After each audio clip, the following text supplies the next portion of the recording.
Hello, welcome back to Studio King Street. I'm Neil Munday, the host of the Stirling Business Podcast.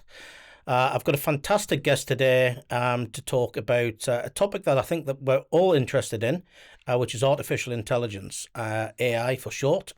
So without further ado, I'm going to introduce my guest, Colin Parry. Welcome to the studio today. Thanks very much. Thanks for having me. Yeah, so you're a local guy? Yes, so I grew up in Stirling, went to Stirling High, but these days I reside in Falkirk. Okay, but you've travelled around a bit, have you? And you ended up back in the Forth Valley? Yeah, so we lived in Inverness for just over 6 years, my wife and I, which was great, and we loved it up there. And then more recently, when we had our children, we came back down to live in Falkirk to be closer to family and friends. Okay, so we're going to talk about artificial intelligence or AI today, but before we do that, why don't you just tell the audience a little bit about your background and where you came from? Sure. In terms of your working history. Yeah, sure. So I studied physics at university originally at Strathclyde, and like many people, I wasn't really sure what I wanted to do after that. So I went to Dundee and did some work in renewables. So I did a Masters in Renewable Energy. And then I went to work for a company in Inverness who did wave power. So they were called WaveGen. They don't exist anymore, sadly, but they were owned by Voight Hydro. So Voight are the people who made the Three Gorges Dam turbines. Worked in Isla on their wave power plant. And then I worked for a wind power company, an Italian wind operator, who are now called Nadara. I worked with them for 3 years doing automation of wind analysis. So I was analysing data from turbines. So were you like a data scientist? Was it that kind of role you were doing? Yeah, right? exactly. It was kind of more a data analyst probably at that point, but we were automating the reporting. So we were looking at power curves, we were looking at availability of turbines, so lots of like very technical stuff and a lot of contractual management things on the contract. So, you know, who was at fault if something went off. I also did my wind turbine climbing licence when I worked there, so I was up climbing turbines, calibrating anemometers, and north alignment of turbines and things like that, just to improve the data quality. That's how committed we are. And the thing about data is, and we'll probably come on to this later, is if you live and breathe it, it's much easier to do the analysis. The people who want to just sit at a computer are the ones that don't really understand the problems they're solving. And so to get out in the field and get your hands dirty is definitely the way to go. Yeah, so it's kind of understanding the what's behind the data in the first place and what you're trying to get from it. If you know that, you have a good feel for what you're trying to get from the information that's coming in, then 100%. You're going to be more successful. Yeah. When you're looking at a signal coming in from a wind turbine, if you've been out and seen that sensor and where it is, and okay, that data is not great. Okay, and now I've seen it and I see, okay, it's in a really dirty environment. It's covered in grease. It's then you understand why. And then when we came back down here, I went to work for Agreco in Glasgow, where I was originally doing business intelligence development, and then I became their first data scientist. So I founded their data science team. I was doing predictive maintenance of engines, on looking at battery failures and also at fires. And then I left there to join a SaaS company, software as a service company in Glasgow, who were analysing energy data from commercial buildings. That was my job. So I was looking at the time series data from that. Some of that work, and I'm on patents. I've got 4. I'm an inventor on 4 patents related to energy management of commercial buildings. And then I got made redundant from that role, sadly, in 2023, and then I founded Head for Data. Wow. Okay. So you're definitely a data guy. Yep. There's no question. You know a little bit about data. So Head for Data is the name of your company, a local institution in the Forth Valley here. So tell us a little bit about Head for Data, and then we'll get specifically into AI and what that means to the audience. Sure. Thanks. So Head for Data is a technology company, right? But the way I always try and sell it to people is, I like to think of us as we are business reverse engineers, right? That's basically what we're here to do. So our goal is to come into an organisation, and lots of organisations now are looking at data and AI and technology and how they can use it as an enabler to make their business more profitable. And our job is to work out, well, how is your business making money today? So what's your operating costs? What's your sales like? And we can look at that and look at the data off the back of that and try and help you go, well, where can we use technology to improve one of those, either save costs or make money? And we do that in kind of 4 ways. So we look at your data governance, so compliance with the GDPR. That's the kind of The baseline. the ugly child, I like to call it, of this. But it's such an important baseline, as you say, to any business. And if you don't have that foundation right, it could cost you a lot of money if the Information Commissioner's Office, the ICO, come in and they find an issue. So that's the first thing. We then look at data. We can build data platforms. We can build business intelligence, BI systems, build dashboards, reporting, and tools like Power BI or Tableau or things like that, or even Excel. And then we also look at automation. So we do process automation. So if you're doing a lot of manual data entry or moving data in between systems, system integration stuff, we can help with that. And then finally, machine learning and AI. So we can help you with looking at a lot of the LLM models, large language models that everyone's using, like ChatGPT and Copilot and Claude and others. Or we can look at traditional machine learning, optimization, analysis of time series data, predictive maintenance, that type of thing. Brilliant. Right. So I was in the tech sector for a long, long time, 30 years. So I know a little bit about technology and a little bit about cloud and big data and that sort of thing. I know very little about AI. I certainly don't practice a lot of the kind of principles or that we hear a lot of people doing today. So a lot of people have started to use ChatGPT. They think that's AI, and that's the start and the end of what AI is. But it's a lot richer than that, right? So before we get into what AI is, if we kind of take a step back and effectively talk to me as if you're giving an AI for Dummies course, taking it right back to basics, what would you suggest organizations, small or large or mid-sized, start to think about at the very early stages in their journey? So I think the starting point for me is always that any piece of technology is just a tool. And unless your business is a technology business, so that software as a service company that I worked for before, their business was software, so technology was a core part of their business. But for most organisations, technology is an enabler, or it's a and so it can be looked at as an overhead, right? So I don't want to come too negative at the beginning, but the reality is you have to really understand what problem is it that you have that you think technology can solve. That's the starting point for any conversation. AI is just a tool in your toolbox, and it's kind of like, the way I always describe it is, it's like hiring a handyman or a handywoman who turns up with a hammer and that's all they've got, and other tools are available in your toolbox, and so if you only have a hammer, everything looks like a nail, as the saying goes.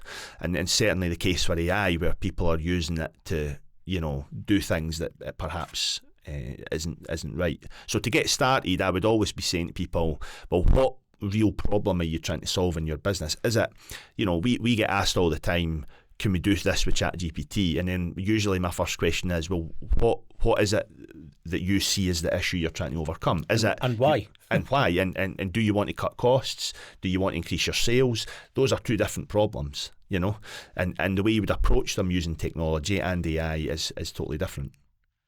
Right. Okay.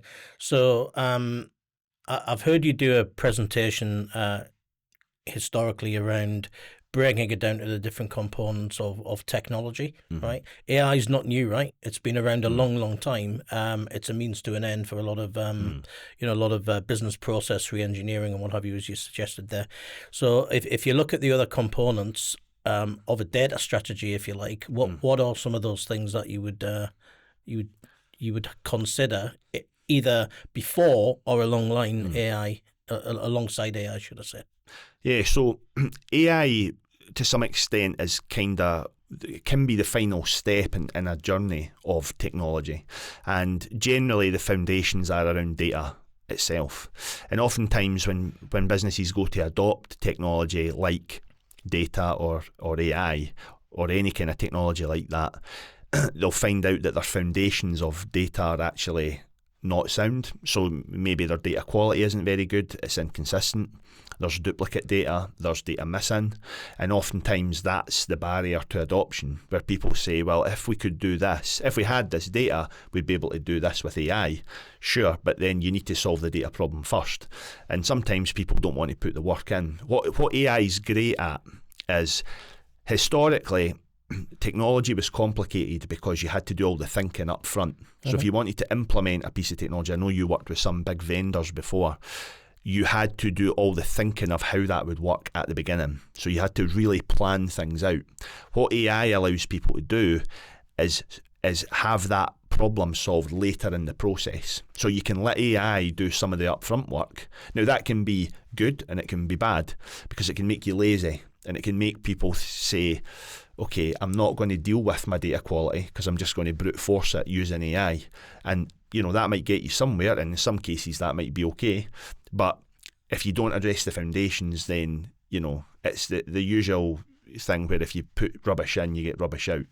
So what would some of the things you would do to address that foundation? What other types of tools? You talk about tools in the toolbox. What other sort of tools would you think about and use to do that before you got to a stage of using AI in that kind of example? So for me, the starting point is businesses should really have a centralised data platform. Let's take an even further step back and get more philosophical, right? So what is the point of data? Let's start with there. And for me, the data's only got one use and one use only, and that is to make better decisions. That's all it's for, right? The reason people gather it, collect it, store it, process it and use it is to make better decisions. Because if you don't use data to make decisions, you are guessing. The dictionary definition of guessing is making a decision without any information. Right, and data is the foundation of that. And obviously lots of people run their businesses on, they just what they feel and their experience, and of course there are lots of people that get that right for a long time and make a successful business. But if you don't have good quality data there, that's going to help you make those decisions. So having a centralised data platform, so that means collating data from multiple sources. So maybe your CRM, your ERP, your HR system into one place. Could you define that as a system of record, for want of a better word? Yeah, we would probably call it a business intelligence system, okay. Right? So that's probably the foundation. Now, you don't need that, that's not mandatory, but that's oftentimes when people come to us about AI, that's really what they need. And actually AI is a very small part of the overall problem they're trying to solve. And it will be things like, I want to be able to get this data to look at historical performance or something along those lines.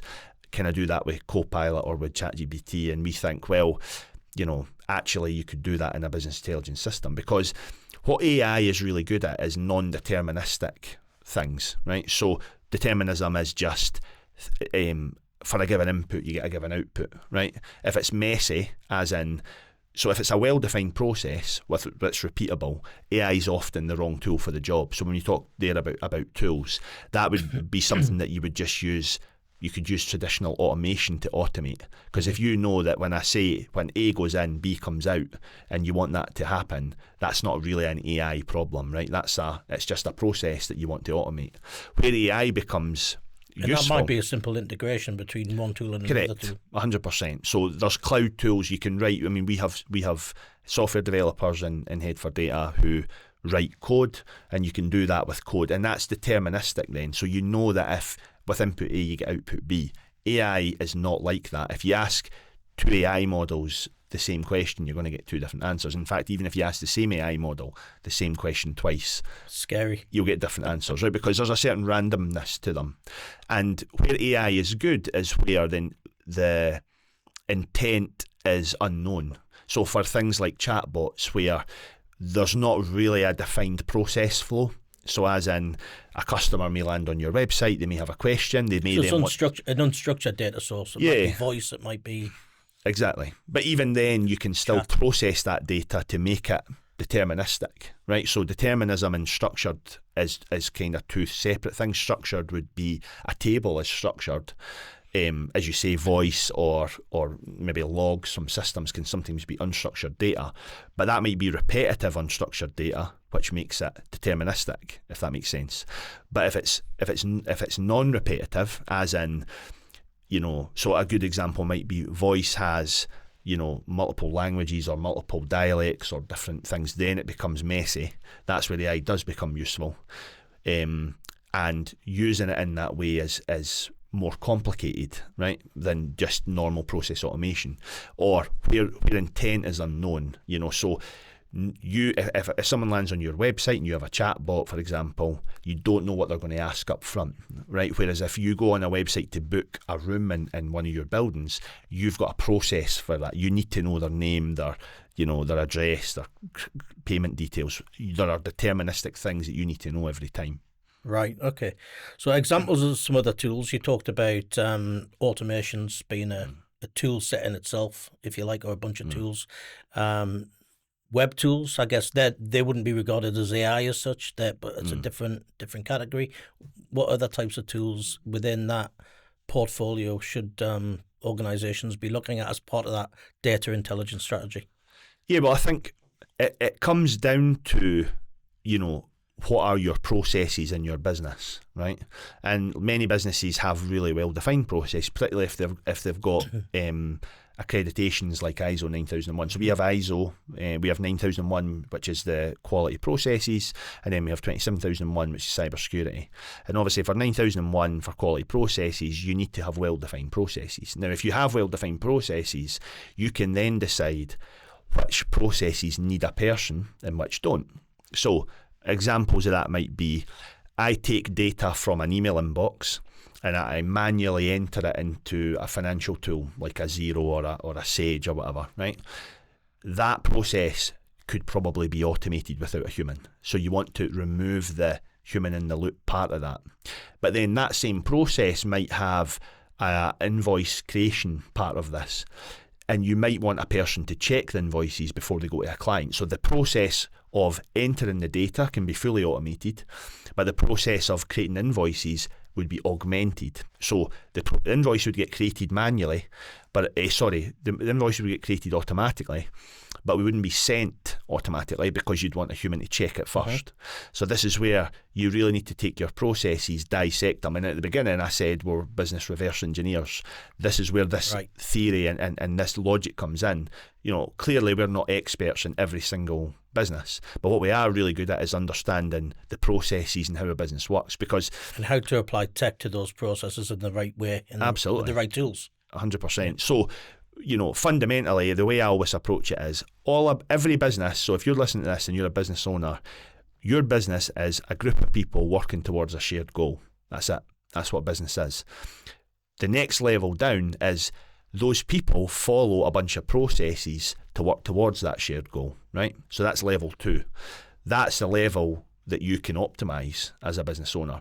And, I talked there about some processes can be fully automated, some can be augmented, but there's another third part, which is some processes can be completely reworked with technology. So a process that needs, 5 steps because you're limited in the application of technology within your business, that could be completely reworked to be far more efficient or use a lot of shortcuts, and that's going to save you a lot of time and effort, And I think the real benefit of technology is it's a force multiplier that enables smaller teams to do the work of bigger teams. Okay, so help me dispel the myth of ChatGPT is AI. It is a form of AI. It's part of the AI world, if you like. So what would you say when somebody asks you, is ChatGPT AI? How would you answer that? Well, so what I would say is there's no AI council for the taxonomy here. So there's a certain amount of interpretation in terms of what words mean in this space. However, personally, artificial intelligence is the big umbrella, right? So for me, that's everything. Anything that's using code to do something clever is AI to me, right? And ChatGPT is a form of generative AI. So the reason it's called generative AI is because it can generate text, right? Or generate video or voice, depending on the model, right? ChatGPT mostly does text. And those are part of that family of generative AI. But people have been using AI, as you mentioned earlier, for a long time. So if you've used Siri or Alexa and it's decoding your voice, that uses AI, that's machine learning. Maps, routing, if you've ever used a sat-nav or your Google Maps or Apple Maps, those use AI as well to do the routing. Then you've got face recognition, you've got recommendation engines on those platforms. So those are all parts of AI. So it is correct to say that ChatGPT is AI, but ChatGPT is part of a family of tools that live within the AI ecosystem. Okay, so a family of tools within the ecosystem. So there are other types of tools or other subfamilies, if you like, within that portfolio. So again, as part of the presentation that you went through, which I was part of several weeks ago, you built it up as you talked about ChatGPT, part of the family, and then you talked about other flavors of AI. So what types of AI involvement or engagement do you typically have with your clients? So one example that we've done recently is a property factoring company who are the third biggest factor in Scotland. They factor around 40,000 properties across Scotland, and to do that they have about 45-50 property factors. And so they came to us and said, look, we feel our workload across our property factors is quite unbalanced and unfair, and we'd like to do a better job of managing our people, right? And let's take a step back and say we're business reverse engineers, right? That business is a service business, right? So their primary cost is staff. You know, the factors, the people that live in the factored buildings pay a fee to have their building factored, and the primary cost for the factoring company is the staff that need to do the work to enable that to happen, right? So again, that's the reverse engineer. So they wanted to optimise the workload to try and reduce cost and to make it fairer and increase staff retention and things like that. So what we did was we looked at their business and we said, well, the first part of this is, how do you define work? What is a unit of work when it comes to property factoring? And so we had to take them on a bit of a journey, and that included looking at their data, cleaning it, a lot of data cleaning to get that data to be good enough. It sounds like you're more business consultants. Well, funnily enough, I was doing my insurance renewal recently, and an insurance broker did say that I had always thought of us as IT consultants, but he said, well, actually you're more like a management consultant, really. Right, and so you can certainly take that view. But this is really just to build the foundation to get the technology. So I want to be clear that we are software developers. We build custom tools for people, but we have such a broad range of understanding that that's where we go back to start that process, right? So that's the sort of value that we bring. So we had to look at that, help them clean their data up, help them understand their data. Then we were able to build a unit of work. What is a unit of work for a given development or property? Now, once we had that metric calculated, we were able to then build an optimization algorithm. So this is using AI. So this is a subset of AI about optimization, where we looked at the amount of work each development was, and also where it was spread geographically. So, for example, you don't want somebody out there, 4 offices, you don't want someone out the Inverness office doing all the properties in Wick and Ullapool, and then someone else doing all the ones around Inverness, right? That would be unfair.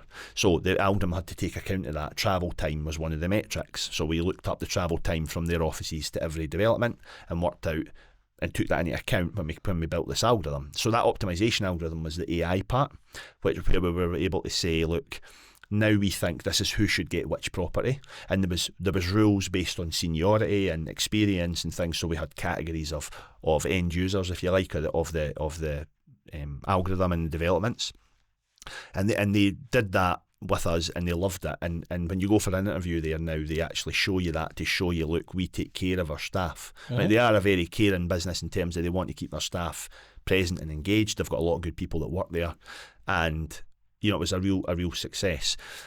But then going a step further than that, what we asked them to do was say, well, give me your fee information now. So now we know, if you look at the business, the cost is the work, right? That's the amount of effort you put into your business. But the income is then what you charge. So now let's take the income and plot it against the work and work out what developments are profitable and what ones are not profitable. And that exercise resulted in them, reviewing the status of... They reviewed their cost base to begin with, and then Correct. You flip that over. Now let's look at your revenue or your income base, and then marry the two things together to see. And that was something we brought to them. So that wasn't something they thought, and that's not to slight them as such, but just to show you that we always describe ourselves as a technology partner. We're not consultants. I mean, technically we are by the definition of the word, but we're not here to kind of tell you things we already know, right? We're here to actually look at, right, how can we help your business grow? So off the back of that analysis, when they looked at the profitability of clients, they decided to not renew the contracts of some clients because they just weren't profitable, right? So the amount of work they were doing compared to what that client was willing to pay for that work just didn't make economic sense. So I mean, that sounds like a bad thing. They lost clients, but they actually were able to confidently take clients out that weren't profitable. And what I explained to them is, this is really going to help you when the other aspect to this is, if you have a client now that wants to leave, because churn is just the nature of any business. If you have a client that wants to leave, if they're extremely profitable, you can offer them a discount, because now you know who's profitable and who's not. So you can potentially retain a client and say, well, look, can we work something out, rather than you churning, which again goes back to the point I made earlier. What's the point of data? It's to make better decisions. So to get that level of understanding, like, this is a step. No one in the factoring business has touched this. They are light years ahead of their competition. And the reality is, technology is an enabler that means they'll be able to eat everyone else's lunch, right? Because everyone else is trying to work this out manually or not even thinking about it at all, and they're already in the space age, and that really is the value of what we do. And how are they able to measure any of that impact yet, or is that further down the line? Yeah, so I think that's definitely a longer piece that we need to do, and we're taking them on a journey of implementing technology, building a data platform, looking at their business more broadly, hopefully. And so, they've got a journey to go on. They're not, at the end result yet, but they are able to be far more intelligent with their decisions and where they deploy their people and how they make decisions internally and which clients to take on. And it's just a fascinating case study in an industry that's probably not particularly data savvy or technology savvy, very kind of slow to adopt these things. And it's just revolutionised what they do. Yeah, I mean, on the way up here, we were talking about case studies in general in terms of the impact analysis or the impact that certain technologies can have on the business process that you're looking to improve upon or whatever. Do you? Well, I guess I've got two parts to this question. Firstly, is does it matter which sector a business is in when they come to approach you for help, or are you stronger in certain sectors? That's the first question. Yeah, so we are essentially sector agnostic. So we've spoken to book publishers, social value providers. Our main kind of businesses really is construction, property, and energy. Right, they're the ones that discrete manufacturing type. Yeah, I mean, we that's purely just because we have a decent amount of domain experience in those areas. So those are areas we're stronger in, particularly for me in property, because obviously in energy, because those were fields I worked in previously. But the team has experience in different things, recruitment, local authorities, etc. So there's a broad range of experience, but those are probably the areas. But fundamentally, the problems are the same in most businesses. Do you have good quality data? Is someone in charge of it? What's your holistic view of your business? What's your costs? Model. Right, exactly. Yeah. So the problems are very similar. However, obviously there are some areas that we can hit the ground running in. And I guess the second question, which I had around that is, do you build up case studies? Do you have case studies of use cases, whether they're anonymized or public domain kind of organizations? Do you keep that type type of information and use it as a sales tool. Yeah, we do. So we're very, going back to what I said a minute ago, we describe ourselves as a technology partner, and we have great relationships with the clients that we either continue to work with, or clients we have done one-off pieces of work with in the past. And if you go on our website, which you'll get at headfordata.com, you can see case studies. So I think we've got about 12 now or something, and there's about 7 or 8 testimonials of client feedback, and you can see the companies and things like that. And the testimonials are probably the thing that makes me the proudest in my business. If you look at I'm very much a person who likes impact of what we do. It gets me excited, and there's nothing more exciting than building a tool for someone and then them using it, and that story 100%, and the story of the factoring company taking clients out and making their business more profitable, that's a great success story for us. And I could give you, we don't have time to go through them all, I could give you 10 more of those if you want. And because we have such good relationships with our clients, we have fantastic testimonials. So do you have an entry level type of project size, or does it not matter? You'll go in at a ground level and build it up. What we offer, just for anyone listening who's interested, is we do a free half-day workshop, which we call Intelligent Futures, right? And that's my sort of tagline for business going forward is, right, the future has to be intelligent. If you're not doing that, as I said earlier, someone's going to eat your lunch. Because what technology allows people to do is, with a smaller team, do more work, right? And so with a lower cost base, do more work. And then the next level is, lower prices for your clients, right? And it's not about a race to the bottom, but it's ultimately about, business is unit economics at the end of the day. And if someone else can do something for half the price you can, that's where people are going to gravitate to. Clearly, there's a quality element, and quality matters too. But fundamentally, that's something that happens. So what we do is, and you're more than welcome to reach out to me and get more information, is we do a half-day workshop where we come in and we do a sort of mini gap analysis in your business of where you are today, what's your aspirations, because not all of these products we've talked about are right for everyone. We've had a conversation with a company recently who I felt could have benefited from a data platform, but they didn't really see the value in it. So we don't push it because, I'm not here to build things for people they don't want. They wanted a very specific tool to solve a problem, which they felt was AI, and I think can be done in traditional process automation. Right, okay, so that's good. And then from that, you might identify a particular process or part of their business where you can help and maybe do a POC or a proof of concept or a minimal viable product or pilot or any of those things. Yeah, exactly. So that's generally what we're trying to do, is do the gap analysis, try and find areas we can potentially help you. And of course, if there's none, that's fine. But if there's areas we can help, then we would obviously then hopefully build a relationship with that client. Great. And do more work with them, Great. Okay. So, best places to reach out to you, Colin? You talked about your website, Head for Data. Do you have any other social channels, social media? Yeah, so you'll get us on headfordata.com. I'm also active on LinkedIn under my name, Colin Parry. Head for Data has an active LinkedIn page as well, which you can search for us. So it's Head for Data, not a 4. Although I do own all those domains, so if you type that in, you will get redirected to the right place. So that's the best places to find us. That's great. That's been really interesting, Colin, and hopefully for the listeners, they've now got more of a grounding and a kind of baseline understanding of the mythical AI that everybody talks about. It's here to stay. It's going to completely change our universe over time. I think everybody kind of recognizes that in some way or form, but just getting that kind of baseline understanding right from kind of ground zero, I think is a place everybody needs to start.